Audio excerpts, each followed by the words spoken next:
அனைவருக்கும் கோபிநாத்தின் அன்பு வணக்கம். ஆரம்பிக்கலாங்களா? ரொம்ப காலமாவே நம்ம ஒரு விஷயம் சொல்லிட்டு இருக்கோம். ஆண்கள் சமையல் அறைக்கு வரணும், சமைக்கணும். என் பையனுக்கு நல்லா சமைக்க தெரியும், எல்லாம் சொல்லி கொடுத்துருக்கேன். உப்பு இல்லாத பண்டம் குப்பைக்குன்னு சும்மாவா சொன்னாங்க? அச்சோ பெருசா விழுந்துச்சு. அடுத்து சக்கரை கொட்டு. ஓகே. போதும் சமைக்கிற அப்பாக்கள் ஒரு பக்கம், அவருடைய பிள்ளைகள் இன்னொரு பக்கம். இப்படியே பேசிக்கிட்டே இருந்தா என்னடா அர்த்தம்? எது பெருசுன்னு அடிச்சு காட்டு. இந்த சமையல் செய்யறதுல எங்க அப்பாவை அடிச்சுக்க முடியாதுங்க. அப்படின்னா அது என்ன சமையல்?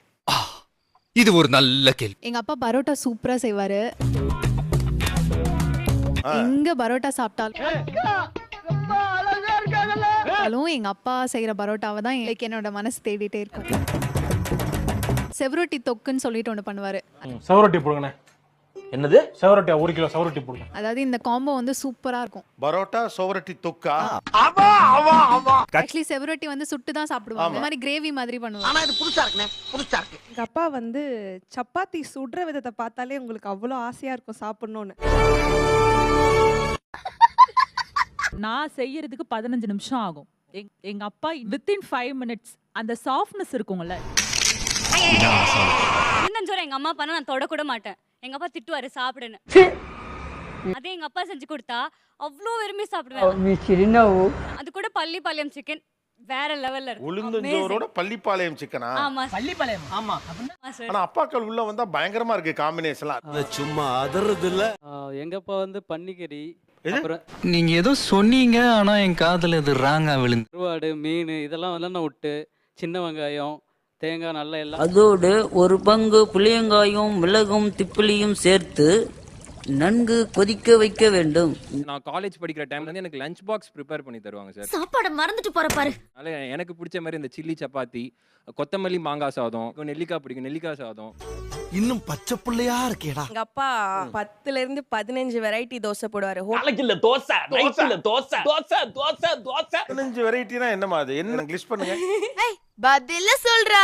பன்னீர் dosa, mushroom dosa, ghee roast, plain dosa, onion uttapam, plain uttapam, வித்தியாசமாய் போட்டு கறி தோசை, அதுக்கப்புறமா முட்டை தோசை, முட்டை மசாலா தோசை, முட்டை பொடி தோசை, ஆனியன் பொடி தோசை, வெறும் பொடி தோசை. இது நம்ம லிஸ்ட்லயே இல்லையே. சோம்பேறித்தனம் பார்க்காம நம்ம வெங்காய தோசை வேணும்னா டக்கு டக்கு டக்குன்னு வெங்காயத்தை கட் பண்ணி அப்படியே அதை போட்டு அது வெங்காய தோசை.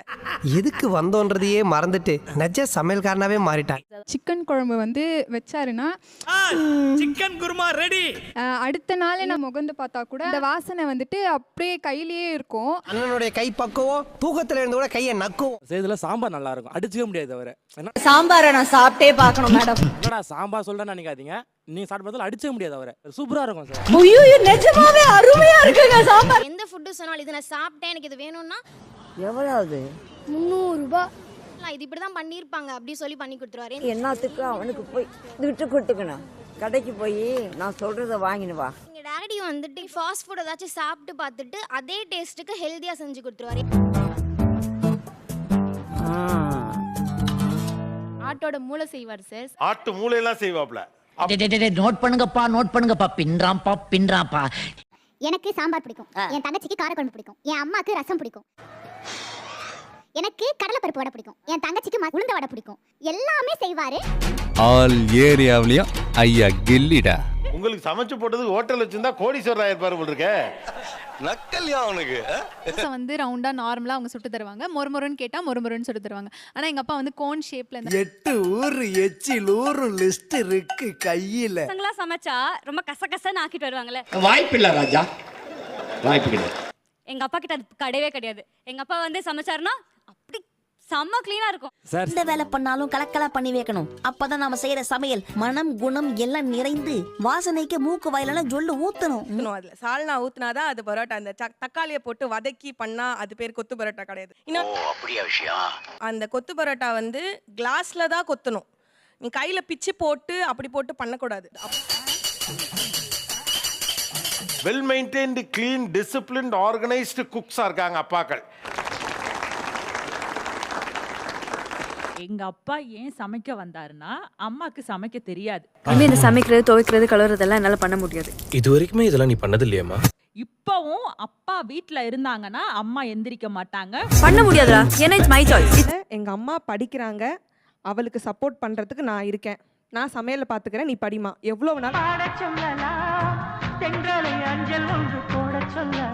இப்போ எங்கள் அம்மா வந்து 8 டிகிரியாப்பா 7 டிகிரி 8 டிகிரி முடிச்சிருக்காங்க, PhD ஹோல்டர்.